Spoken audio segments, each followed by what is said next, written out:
अॼु बि हुननि जेको शहबाज़ शरीफ़ जी बि ॻाल्हि कई त शुगर मिल जे पटेवाले जे अकाउंट में 10 अरब रुपया कीअं आया ऐं हिकु माण्हू मुल्क जो पैसो चोरी करे मुल्क खां ॿाहिरि फ़रार थी वियो। सो ही बि यकीनन पॉलिटिशियंस जी तरफ़ हुयो, बट व्हाट वाज़ द नीड ऑफ इट? ॾिसो, जेके बि बिज़नेसमैन हूंदा आहिनि जेके पाकिस्तान में बिज़नेस कंदा, बल्कि फॉरेन में बि जेके बिज़नेस कंदा आहिनि, हमेशह उहे उन्हनि जे एम्प्लॉइज़ जे नालनि ते अकाउंट्स बि हूंदा आहिनि। उहे उन जी मुख़्तलिफ़ कंपनीज़ में बहैसियत डायरेक्टर जे वर्किंग बि कंदा आहिनि ऐं डायरेक्टर जी हैसियत सां चेकनि ते सयूं बि कंदा आहिनि।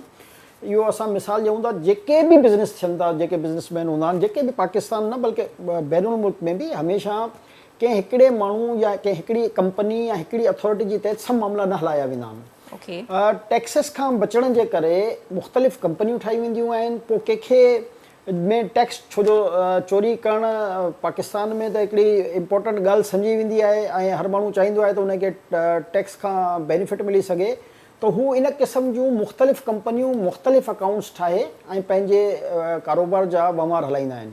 अहिड़े तरीक़े सां थी सघे थो, छो जो असां वटि इहा ॼाण न आहे, हुकूमत जे तरफ़ां ई बार बार इहे ॻाल्हियूं ईंदियूं आहिनि। तव्हांखे यादि हूंदो हिकिड़े ज़माने में हिकिड़ो वॾो मीडिया ते स्कैंडल हलो त कंहिं फालूदे वारे जे अकाउंट में अरबे रुपया, पर हाणे अॼु जी तारीख़ में असां ॾिसूं त हाणे उहो फालूदे वारो बि गाइब थी वियो आहे।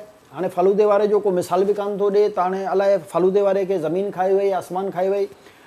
हुकूमत इहो कॾहिं न ॿुधाईंदी आहे त इहो फालूदे वारो या जेको हुननि जो को नौकर आहे उन खे साम्हूं आणनि न, त बाबा हीउ फालूदे वारो आहे, हीउ नौकर आहे, हे हिन जी बैंक स्टेटमेंट आहे, हाणे हीउ निकिता आहिनि, त हाणे असां इंक्वायरी कयूं था। भई बसि जॾहिं तफ़सीली हुनजी इंक्वायरी थींदी आहे त बेसिकली हुननि जे पुठियां पॉलिटिकल लीडर तव्हांखे न मिलंदो। अच्छा, जॾहिं तफ़सीली इंक्वायरी थींदी आहे, सुप्रीम कोर्ट ऑफ पाकिस्तान में जेकी JIT रिपोर्ट पेश कई, जंहिंमें ईअं फालूदे वारे जो छो जो हाइप क्रिएट कई वई, नैब जे तरफ़ां बि ऐं FIA जे तरफ़ां बि तमामु घणी, ऐं इहो तासुर ॾियण जी कोशिशि कई वई त इन फालूदे वारे जो को डायरेक्टली कनेक्शन जेको आहे आसिफ़ ज़रदारी या उनजे अहले खाना मां कंहिंसां आहे। पर हक़ीक़त इहा निकिती त जॾहिं JIT रिपोर्ट पेश कई सुप्रीम कोर्ट ऑफ पाकिस्तान में, त उन फालूदे वारे जो परे परे ताईं कंहिं पॉलिटिकल माण्हू सां वास्तो न हो।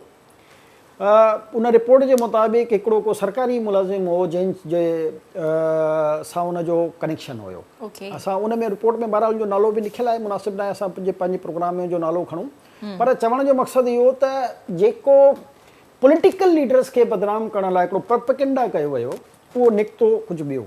जीअं उर्दू जी कहावत आहे त ख़ुदा पार निकिला चूहा, त अहिड़े तरीक़े सां कि सियासी लीडर जे बारे में जेकॾहिं हिननि वटि को बि प्रूफ हुजे हा त 3.5 साल न चोटी जा हिननि ज़ोर लॻाया, पर कंहिं बि केस खे ही साबित कान करे सघिया आहिनि। कंहिं बि केस में, चाहे सिंध में हुजे, पंजाब में हुजे,